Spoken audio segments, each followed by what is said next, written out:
One thing about kids, they know how you feel about them. Equity work can't just be about what some schools do. It's got to be what all of us do. I'm about to find out. I want to know who you are. So one of the things I'm going to ask you is, what are you bringing to the table besides your love for your subject matter? I just get the opportunity to brag once more that the Elko family has come together to improve as individuals, to improve as an organization in the service of kids. Our work as educators in Title I schools is to ensure equity by giving students what they need when they need it. The achievement gap is persistent. Our students need us. That's our why.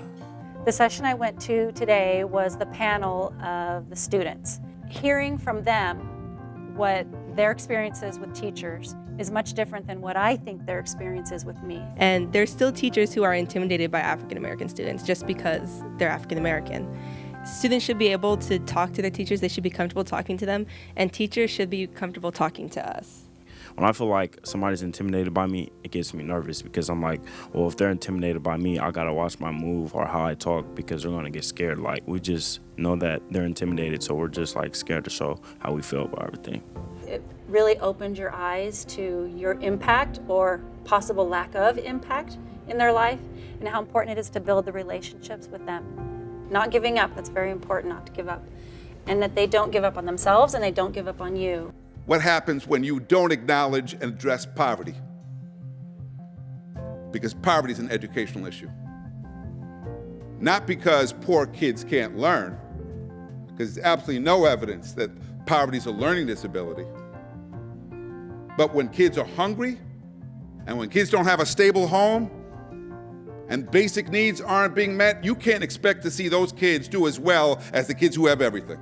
We want people to have strategies and give our folks strategies that our teachers can use and our administrators can use in those classrooms the very next day. So my question to you is right here. Are you likable?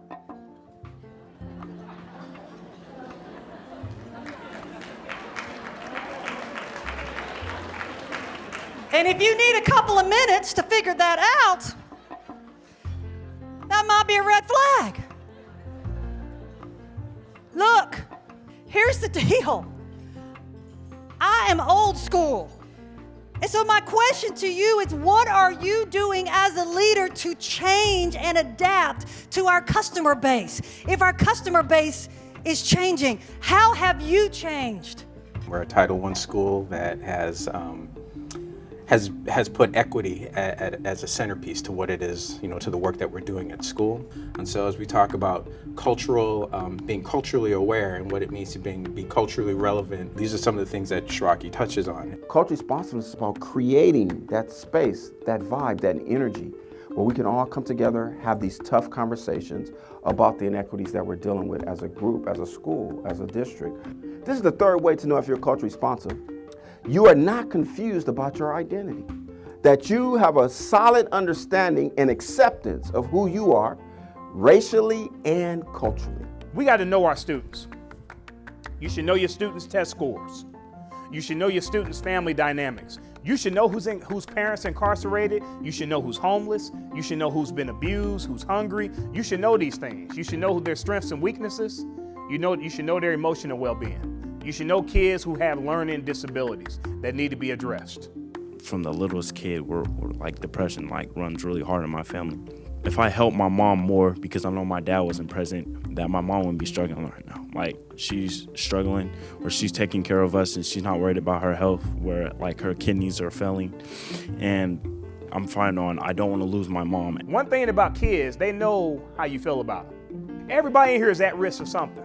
So what if I say, hey, good morning, how you doing at risk? How would you feel? Not good. Guess what? When our kids hear labels put on them, they don't feel good. One of the things that made me a successful educator was getting to know my kids. So when we have an equity lens, we see the whole child, just as we want others to see our children as the complex individuals they are. Every single program that we have in our department is about providing opportunity and access to students and families where there is none. That's the work of equity. And our call to action is grounded in our firm belief that education is a civil right. We are calling on you in our Power of One to be the one to make the difference. So it's like I would tell my younger self that there's going to be times it's going to get worse, but never turn your light off. Keep it shining. Never close your eyes and think that nothing will ever get better, because at some point you'll be able to do what you want to and take care of your family like you want to. So I appreciate you guys listening. I really do.